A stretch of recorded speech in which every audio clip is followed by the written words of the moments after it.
I would listen to a lot of you guys, like you, Tenacity, and all the time I got more work handed to me, but I couldn't take it on because it was just me. And so I would pass it on to somebody through like a referral process. And one day it just hit me and it was like, I could be making like maybe even $10 off of each of these referrals I pass on. Yeah. Why wouldn't I want to do that? And Yeah, so that makes sense. I would say you guys were the catalyst for that. Okay. You might be the first white person that's in CBN that was brave enough to come on here and actually do an interview with me. I interviewed plenty of white people before, but you're the first one that's in CBN to do it. So I guess I want to ask you is, what made you feel comfortable joining us when it can appear that we don't have white people in the group? So what made you feel comfortable? Headed to the top, there ain't none of y'all stopping me. Used to say I never get a ring, Charles Barkley. Now I got a wife, got kids, own property. Bubble-eyed beans that look like that be watching me. Okay, I lied about the beans, but that was hard though. I'm still in that black act, but she starred though. Cause that's all it takes. I'm flashing for. I'm on my grind, not no more fashion show. What's up, y'all? It's AJ Simmons here, founder of the Clean Biz Network, and I am the Clean Business GOAT. And today I got a special guest with me today on this podcast episode. Today's guest I got a chance to meet at last year's Clean Biz Network conference, and I also got a chance to meet her again at this year's 2024 Clean Biz Network conference, and she's always a vibe, y'all. So I said, you know what? Let me go ahead and get her on here. She's a Clean Biz Network member, and I'm excited to speak to her. Please welcome Miss Anjelika Elwell. What's up, Anjelika? Hey AJ, how you doing? I'm pretty good. So you already know how we usually start it off. So if you don't mind sharing, can you just let us know roughly about how much you're doing as far as revenue goes for your cleaning company? So last year was my first year that I would say in business. Between May and December, we did 60,000, Wow. primarily residential. So this year so far, we hit half of that in our first quarter. So Let's go. we're going to make between 80 to 90,000 this year. Let's go. That's congrats on that progress. So before we jump into how you got to that point, let's just rewind a little bit and you just tell us a little bit about who's Anjelika, where you're from, and a little bit about your background. Well, my name is Anjelika. I'm from Northwest Indiana, born and raised here. I've got 2 kids. That's primarily my life. So I normally work, take care of my kids, and I just love it. Okay, that's what's up. Ain't nothing wrong with that. So you're handling business, what it sounds like to me now. So why the cleaning industry? Well, I kind of was pushed into it. So I had my daughter. She was 1.5 years old. I was a single mom. And it was just kind of thrown at me like, hey, do you want to come clean these businesses? You know, my boss is looking for someone to take care of their properties. And I'm like, sure, you know, I've done that before as like a side job. Yeah. I was trash back when I did it before. I'm like, yeah, I got this. So once I got there, they kind of explained to me that I would have to be, you know, an independent contractor. So once I understood that I was actually setting up my own business, I was like, I might as well just rock with it. So from there it grew. Got you. Now, okay, so from sound of things, basically you were just kind of like a solo cleaner. Like, were you getting commercial accounts and residential, or just one or the other? Yeah, I did. I literally did everything, like post-construction. I would do commercial, like a lot of offices. I did have a lot of offices. Okay. But I was primarily residential. Gotcha. Okay. And so like, how were you able to find those customers at that time? So it just grew word to mouth. And so I would consider myself not very shy. So people knew me, you know, and they knew what I did. So it was like, if one person gets you to clean for them, then they want you to clean like their mom's house, their granny's house, and it just kind of grows from there. Their businesses. So a lot of people, we service their business and their homes. Got you. And so I was going to say, since you were already, so you were doing commercial, you were doing residential, like you said, post-construction, you know all of this already without being an official business. So what made you feel like you had to switch to, like, you know, because I assume what you got your LLC? Yeah. Right. So what made you feel like you needed to go and like get the LLC and become a real business entity? Probably you guys. So a lot Okay. came from being in the field. So, you know, when I was out there sweating my butt off, I had my headphones in, I had the podcast in, I was educating my mind, growing my mind. And so I would listen to a lot of you guys, like you, Tenacity, and all the time I got more work handed to me, but I couldn't take it on because it was just me. And so I would pass it on to somebody through like a referral process. And one day it just hit me and it was like, I could be making like maybe even $10 off of each of these referrals I pass on. Yeah. Why wouldn't I want to do that? Right. And Yeah, so that makes sense. I would say you guys were the catalyst for that. Okay. Thank you for that. I take all compliments, right? And all credit, right? That can be given. But all right. So are you still doing most of the cleaning yourself, or did you start to hire, or like how's that going? So I did my first, in November of 22 is when I started the LLC. I did my first hire. I would say it was probably about January, February of 23. Okay. And so that was hard doing that first hire because I had to let go of half of my work. So, and give that to her. So I kind of like phased myself out of the cleaning. So then in September of last year, I was like, I'm done. I'm only keeping one client. I'll jump in if I need to. But that was hard too, jumping out like that. But it actually allowed me to work on the business more. So as of right now, I have one client every other week for like 2 hours. And then I jump in if they need help or something, if we have a bigger project. Nice. Because that actually happened to me, right? So when I realized, all right, I'm tripping, I got to make a system out of this. I can't clean every building. And that's great and all when you put the people in there, but now you lose that money you was getting when you put somebody in the business. So I know how it affected me. Like I had to deal with repo cars and all type of stuff. Like, how did that affect you financially when you had to stop and put somebody in those buildings or in the customers instead of you doing the cleaning? Well, when I did my first hire, I was actually really in a different life situation. So I have to give credit to my son's father for that one. He was there helping support me financially. And so I kind of just came to him and was like, I want to do this. Like, do you got me? And he's like, yeah, I got you.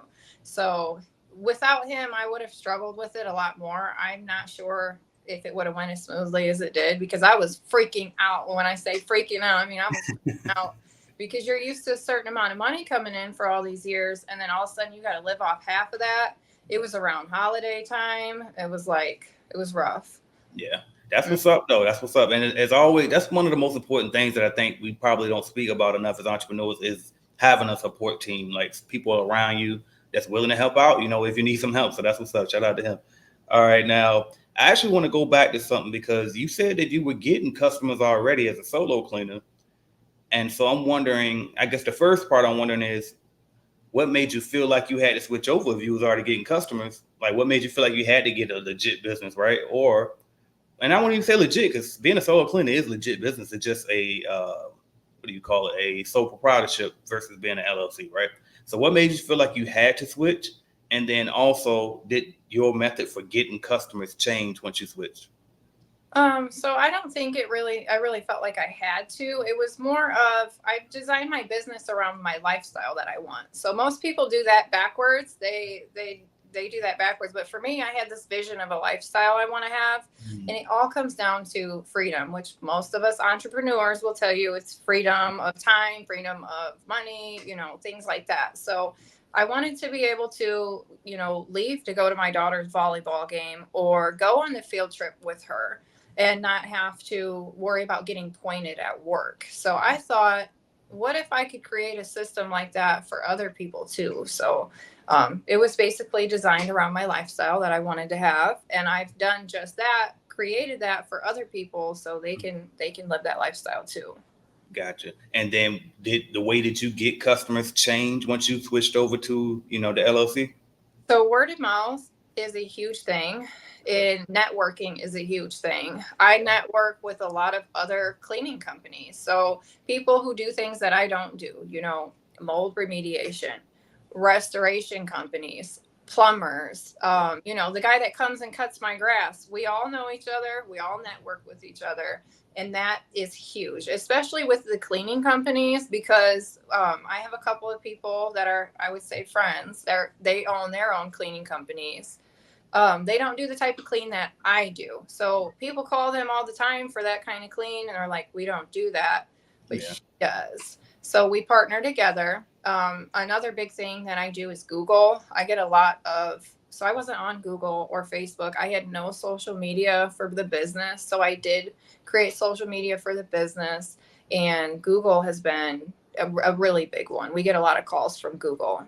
That's what's up. That's what's up. Great gems right there. Now, what made you, because I know you talked about hiring a subcontractor. Have you hired a W-2 employee yet? And well, actually, we'll just start there. Is that yes or no on that?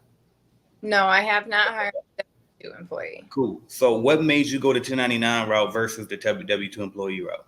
Because I honestly have no clue how to do the W-2 employee.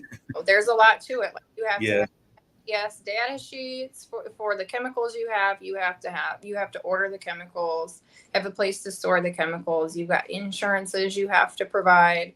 And so to me, that was all like, oh my gosh, that's a lot. I don't know how to do any of that. Yeah. So doing the contractor method was a way for me to get my foot in the door, to understand what it's like just working with other people and partnerships and systems and the paperwork. So, yeah.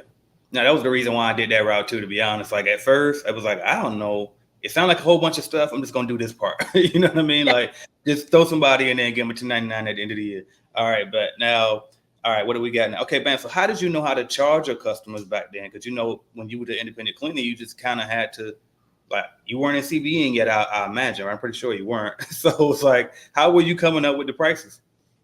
Oh, it was terrible. So first, I was so bad. When I first started, it was almost like, I think people were telling me what their budget was. It was like, This is what I can afford. Are you cool with that? And I was just like, sure, you know, I need some work. Sure. Right. A while to be like, you know, this isn't normal. And unless you have something to compare it to, you might never know the answer to that. You might be working for $15 an hour for a very long time. Yeah, no, that's 1,000%. And it's like, I'll get a lot of times I get new people come in and they'll be like, I got this contract, but I think I underbid it. And I'm like, well, why do you think that? And it's like, well, it just feels like I'm doing too much and they ain't paying me enough. But it's like, well, no, you got to have some type of math to back that. You can't just say, well, I feel like, right? You got to know the math. And like you said, sometimes if you break it down, you might be really just making $15 an hour. So you really got to know how to calculate this stuff. So I like, that's a great point right there. Now, what would you say has been the hardest part for you building your business so far? People, managing the people part of it. Yeah. I always say that the people part of it is hard. So people, as in I'm communicating with clients.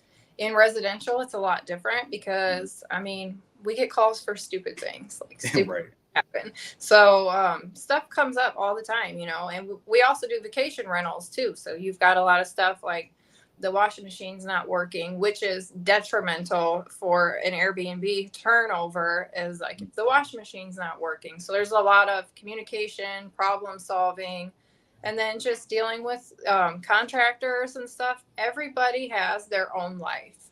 Right. And you have to be respectful of that and understanding of that. And, you know, they have their own characteristics, you know. We had one girl, she was on the phone at a property cussing in front of the camera, and I had a property manager come to me and say something to me about it. And so things like that, the people part. 1,000%. I don't care what industry you choose, dealing with these people and managing people, I'm telling you, that's definitely always one of the biggest hurdles. Now, I saw in my notes that you started a YouTube channel, so congrats on that. I got to ask you, what made you do that? So probably Carolyn. Okay, shout out to Carolyn. Because she thinks everybody has something to teach somebody. Right. So, you know, she was just kind of like, you should share what you know. And so I really didn't think I had a lot of perspective, which is why I didn't come on this interview when you asked me to a while back. Right. But I realize people come to me all the time and ask me questions. So if I can help somebody in another way, that's great. So my channel is barely started, but what it's going to be based around is entrepreneurship and its links to mental health. And so I wouldn't have made it as far as I've made it today if I didn't do the personal work in my own life and work through like my childhood traumas and learn how to let go of those things that tie us down mentally. Yeah. No, I love that. When it comes to a poverty mindset, like a lot of stuff I had in my head, it wasn't even my thoughts. It was thoughts from my ancestors that they had passed down to me. And once I could work through that, my life changed in all areas, because I do believe that how you do one thing is how you do everything. That's it. Come on now, you preaching today now. You preaching. See, you definitely got something to offer. What's the name of the YouTube channel? It's called Leveling Up. Okay. Leveling Up. Make sure y'all go subscribe right now. You can, well, I forgot everybody ain't got you. No, you can do it right. You can pull the screen down because most of y'all watching on your phone. Do search Leveling Up. Make sure you hit subscribe and pull the video back up and stay right here. All right. So go watch that now. All right. And shout out to Carolyn. Her channel is Carolyn Arellano, for those who like, who is Carolyn? So Carolyn Arellano, make sure you subscribe to her channel as well. All right. Now, are you looking to start your own cleaning company? Or maybe you started your cleaning company, but you just need a support group, some mentorship, some guidance. Hell, a bidding calculator just to help you know if you're pricing the job correctly. Join us at cleanbiznetwork.app. That's www.cleanbiznetwork.app today and get on the right track with your cleaning company. We have everything you could possibly need to get you going in the right direction, and see why we've been the leading cleaning business consulting company for the past 5 years, and why they call me, AJ Simmons, the cleaning business GOAT. So I can help you just like I've helped, and my company has helped thousands of other people start and grow their cleaning companies. Go to the #1 source today, www.cleanbiznetwork.app. Thank you. Guess what? It's time for the lightning round. So how it works is I'm going to say a word or a phrase, and you just tell me the first thing that comes to mind. So are you ready? Ready. All right, here we go. Michigan City. I would think of anchors. Okay. The next one is something that you have splurged on since you started getting cleaning business money. Supplies. Right? It's like when you supplies.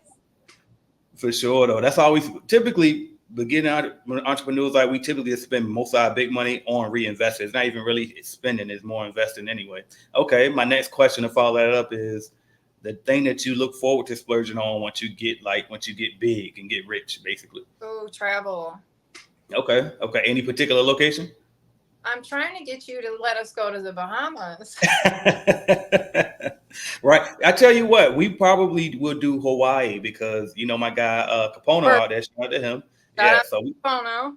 We'll probably do Hawaii. I don't know about the Bahamas yet. I've never been there, so I try to do stuff I'm familiar with. Even though this year I wasn't in Vegas before, but we'll see. I keep that in mind. Keep pushing me. All right. Next one is something. Nope. What's your favorite YouTube channel other than mine? Oh, that's a hard one. I think I listen to mostly you guys all the time. Other than that, I listen to stuff about mental health, like manifesting and sleep hypnosis stuff. That's what's up. Okay. Next one is your key to success. I would say believing in myself is the biggest key to success. Okay. I like it. The cleaning business. Oh, fun. It's just fun. Okay. Fun. Are amazing. Wow, that you the first to say that. Most people say some other stuff, right? Okay. Residential or commercial when it comes to cleaning? Well, residential because it's what's working for us for now. Okay. I like it. Favorite hobby when you got some free time? Oh, I like going to the gym. Okay, you know what's crazy? Okay. All right. Next one is going to be your go-to exercise at the gym. Anything that fatigues my body. So I like cardio. Okay. I like it. Favorite book? Atomic Habits. Everybody is really every time I look at somebody recommend, give me a book recommendation, Atomic Habits is probably the #1 comment I see on social media these days. My wife, she read, I think that's a big one on her list. I don't remember if I ever took time to really get into that one, so I might have to double back to it. All right, the next one I got, let's see. Best decision you've made in business so far? To invest my money back into the business and not just spend it. Absolutely. Love it. Favorite genre of music? I'd say hip hop. Okay, so you already know what I'm gonna do then to wrap off this lightning round. Give me your top 5 rappers all time. So Lil Wayne all day. Okay. Nipsey. The old Kanye. Okay, that's 3. The old Kanye. Tupac. Okay. I don't have a fifth. We're going with 4. That's it. All right, bam. That's crazy. Mount Rushmore it is then. All right, bet. So I got a few more questions for you and then we'll wrap it up. All right. So at this point, I guess I want to ask you, like, what is your long-term goals for your cleaning company? So I want to be able to create a plan, like just like I was telling you, I want people to be able to live their life and work. I think it's so messed up how we have to work 9 to 5s. Yeah. We went to eat the other night and this girl was talking about, I'm going to be here all night, and I worked all day at my other job. Yeah. And she told me it was at the hotel, and I said, well, why don't you call me, because you won't be working this late. Yeah. So it's like I want to create that life for other people too, which I have. So I just want to continue to do that, because I feel like we miss out on a lot of our life because we work so much. Yeah. And so that's ultimately the goal. It's not so much about the money, it's about the lifestyle. So that's big for me. That freedom. I love that. You know what? You made me feel better about the way I run my company. Because sometimes I feel bad, right? Because the way you just said it is exactly how I always tried to do it. And like, I know my people kind of like, they could probably be working a little harder, or they could be putting in a little more hours, but I purposely set it up for them to make good money and also have the freedom to kind of like, as long as you get it done, I don't care how long you took to do it, just get it done. I'll pay you well if you can do it well, and be creative with it. If you see a process that we got that can be improved, fix it, do it better, and show me what you did so we can make sure we keep track of all this stuff. But, and I think that, so as long as you stay creative with it, you can definitely pull that off. And I'm just kind of confirming to myself too, and affirming to myself too, like, you know what, AJ, keep going. Because damn it, like you said, we're doing it now. Let's just keep doing it big. I love that. All right. Now, if you lost all of your customers right now, had to start all over from zero, what would you do to get back to the point that you are today? I'm actually going through that right now, because okay. I'm relocating. So I'm building a new network. And again, it's exciting to me, because once you know how to do it once, you know how to do it. So the first thing I'm doing is like establishing the actual business part, the LLC, everything online, so that people can find you. Yeah. And so it's helpful because I have my business here that is successful, so I can reference that out if anybody has any questions. So I think once I just get in the field, it's just going to grow. My first step after that is to network. I'm already making sure people know who I am. Like, I'll be there soon. Here's my info. No, I love that. Are you going to document it on YouTube? Like, actually, I didn't even ask you that. What are you covering on your YouTube channel? So it's about how your mindset links to entrepreneurship. So it's mostly focused on my business, but it's got a lot to do with self-growth too, because I think they go so hand in hand together. Yeah. Okay. I love it, y'all. Make sure y'all go check that out, y'all. Leveling up. Make sure y'all go subscribe. Okay. Now, if somebody's watching this video right now and they're scared to take action on that business idea they've been thinking about, but they're just scared it might not work, what would you say to that person right now? It's scary. You're going to be scared. Do it scared. Like, suck it up and just do it, because I've been freaking out for like a whole year. I've been just freaking out because everything's so uncomfortable and unfamiliar. And I've had to really hone in and just really feel that uncomfortability. And my growth level has been just so huge. Yeah. So just do it. Suck it up and do it, and be scared and get used to being uncomfortable. I love it. You know what? This one on my list, and that's usually the last like official question, but I just thought about this. I gotta ask this. Now that I think about it, I think you might be. I want to make sure I think about everybody.